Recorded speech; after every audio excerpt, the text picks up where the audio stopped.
School districts are important to Washington. They have the responsibility to educate children, the paramount duty of the state written in the state constitution. Plus, every Washington resident lives within the boundaries of a school district. Counties are the only other type of local government that can say this. School districts are one of the oldest special purpose districts in the state. They were established when Washington was still part of the Oregon Territory and formally created by the Washington Territory Common School Law of 1854. Over 1 million Washington students attend approximately 2,370 public schools in 295 districts each year. More than 110,000 staff support these students. This means that if you count students and staff, nearly 1 of every 7 Washingtonians is directly involved in public schools, even more if you count parents. School districts aren't just unique in how many Washingtonians they serve. They also balance direct control by the state with a lot of their own power. There are hundreds of different state statutes, or laws, that govern school district operations, yet they are also granted broad discretionary power to adopt their own policies at the local level. Setting local policy is the work of the board of directors of each district. District voters elect each 5-member school board, 7 members for the Seattle School District, and the board hires a district superintendent who oversees the district's policies and the day-to-day operations. State law also allows school district boards authority and responsibility for their educational programs. In terms of state oversight, the legislature, the governor, State Board of Education, Office of Superintendent of Public Instruction, 9 regional educational service districts, the Washington State Charter School Commission, and Professional Educator Standards Board all help establish school policies.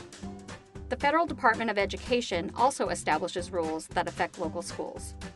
So while Washington is considered a local control state, school districts are not, and have never been, in complete control of their operations. For instance, Washington's school district finances have always been funded, at least in part, by money from other governments. In fact, about half of the state's general fund budget currently goes to school districts. The funding mix for each school district varies slightly, but about 70% comes from the state, 20% from local funds, 8% from federal money for specific programs, and 2% from other sources such as grants. A district's allocation of state funds is determined primarily by student enrollment numbers. Local funds come from property taxes, levies, and bond issues. District voters must approve both levies and bonds. Levies usually pay for basic school district maintenance and operation expenses, while bond issues fund special projects like adding technology and building new schools. Responsibility for managing the school district's money rests with the board of directors, although much of how the money can be spent is regulated by state and federal laws. Each district develops and adopts its own budget before beginning each school year, and the budget process is governed by state law. How do school districts typically spend their money?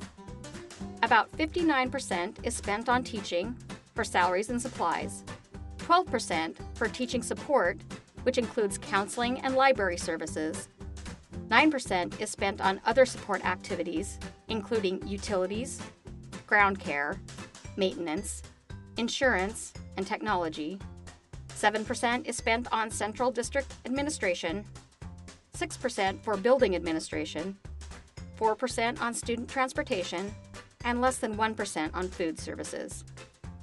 These figures naturally vary by district and do not include special projects such as building new schools. Given the responsibility of school districts in our state and communities, it is important to have resident involvement. How can you get involved in your local district? You can attend a school board meeting.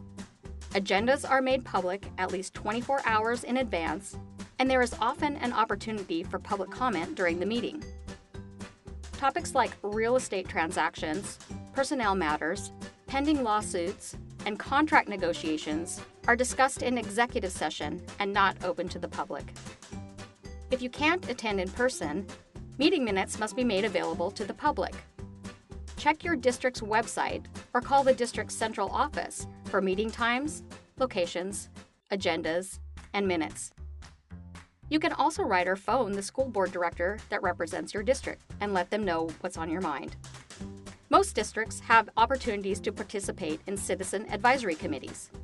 These committees may be for the entire district or for specific programs such as career and technical education. You can also volunteer to help at your school. We hope this quick overview of public school districts has made you want to learn more about the schools where you live. You might want to look at online resources for more information. Your local school district's website is a great resource. You can also check state agency websites like the Office of Superintendent of Public Instruction, Washington Association of School Administrators, or the State Auditor's Office site. Do you have questions we didn't cover?